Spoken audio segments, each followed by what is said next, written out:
Wednesday, February 19th, I believe, and orange umbrella walking because over the weekend models suggested that it would snow heavily today in this area and the whole Northeast, and they were predicting, you know, excitedly predicting a possible nor'easter, like a biggie, and it all fizzled out, you know, so there you have it. So in honor of the snow that we could have, I will carry the umbrella today. I mean, I hope people aren't messing around or manipulating models way at the top just to see who preps for what in certain kinds of ways if they thought there would be a major biggie snowstorm.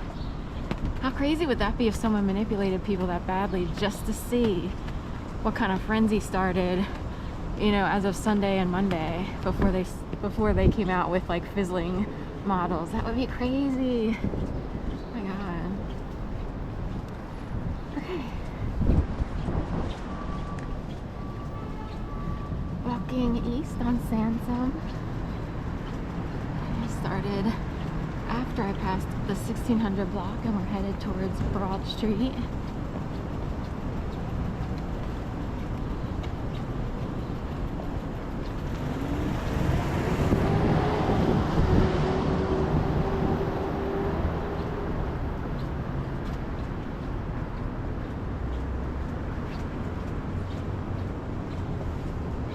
I was thinking about things that have already happened this morning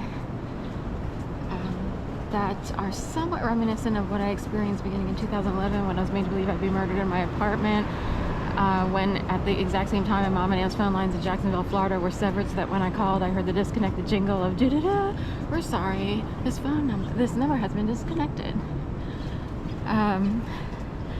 The same time, you know, the games commenced and I was harassed as if I exposed the medical industry, the beef industry, the tobacco industry, the dairy industry, and God knows what other industry. The thing is, I hadn't. I was minding my own business, living my own life, quietly, trying to find my way. I was actually an active member of the LGBT community at the time. I was part of a running group. I volunteered with two groups in the community, the Sapphire Fund and Team Philadelphia.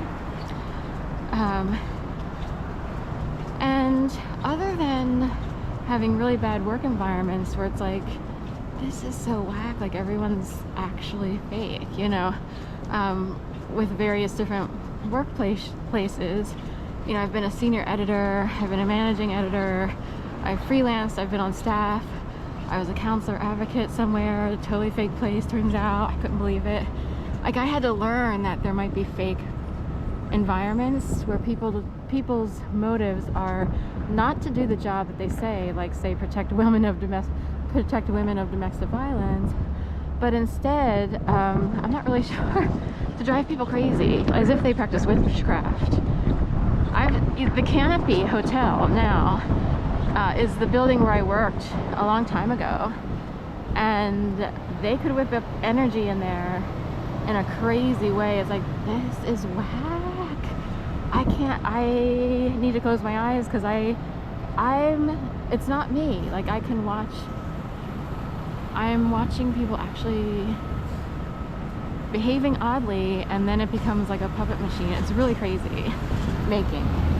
Like, it drives people crazy, whatever it is. So it's like, okay, now I guess I'll, you know, that's the last place I worked, where it's like, maybe I'll take something that I've done on the side, on and off, dog walking, and just try to make a business out of it, because 50 million people were making a business out of dog walking. It seemed like a viable option. A lot of people were doing it, and I was like, I can still find freelance writing gigs and do this. And then my world exploded the fourth Monday of January 2011. Got some clickers to see who's coming in and off of Broad Street, unless they're taking them away, but those little rubber strips that they put on the street, click, click, click, click, click, click, you know, how many people are coming, counting how many people come in and out towards us and Hall, I guess. Curious where else they have them laid down. But point being, my world got turned upside down, but it's in the realm of extremely high level evil. I have no clue what it is. Whatever's going on today is more like stupid skits, people setting people up, you know. I get up super early to try to avoid as much of it as possible, so I'm surprised that some people are willing to come out at 4 in the morning. So I would move also, because a lot of activity occurs around the building where I live. I would move, but I'm not sure where to move to, and I don't want to spend a lot of money moving. It's like I want to, if I move, you know, I want to make sure I have enough, and I just want to, like, you know, buy a house or a condo, but I don't want to have to put up with other people too closely. Like, I want more privacy. So I would want to pay a mortgage, right, rather than rent, which is what I wanted to do a long time ago, but my world got turned upside down, and the universe can kind of keep you in place, if you will. It's hard to explain. It's almost like they can adjust your brain to accept what's going on, and or you're so stuck you have no idea where to go. You know, you're kind of, in a way, there's a huge argument for human trafficking. So that's come up for discussion. Okay, here we are at City Hall. Justice doesn't exist. It's a total lie. And, you know, people think they get justice, but do they? Do they? Because even if people feel like they get some sort of justice through the law, they may live with, you know, some sort of guilty conscience or whatever otherwise, for what, you know, wondering whomever they got justice against, you know, why did they do what they did, kind of thing. So let me fix the umbrella here. You know what I mean? So anyway, just saying, what is justice, and do people really get it? And victims will always live with scars their entire lives. You know, a lot of people are victims from childhood, which is why they struggle to exist in our society as it is.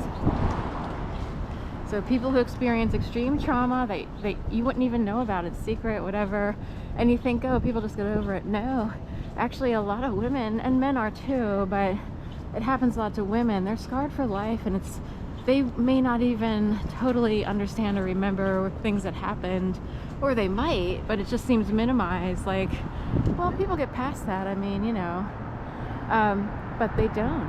There are people who know and understand that something gets put in, if you will, to a person, so that it's incredibly difficult to get along in dynamics that at least the United States thinks should exist. You know, hierarchies where people are subjugated and condescended and patronized at a job, unless you have a really good workplace where you have very good people who are technically in a superior role, if you will, or in a leadership role or management role or whatever you want to call it.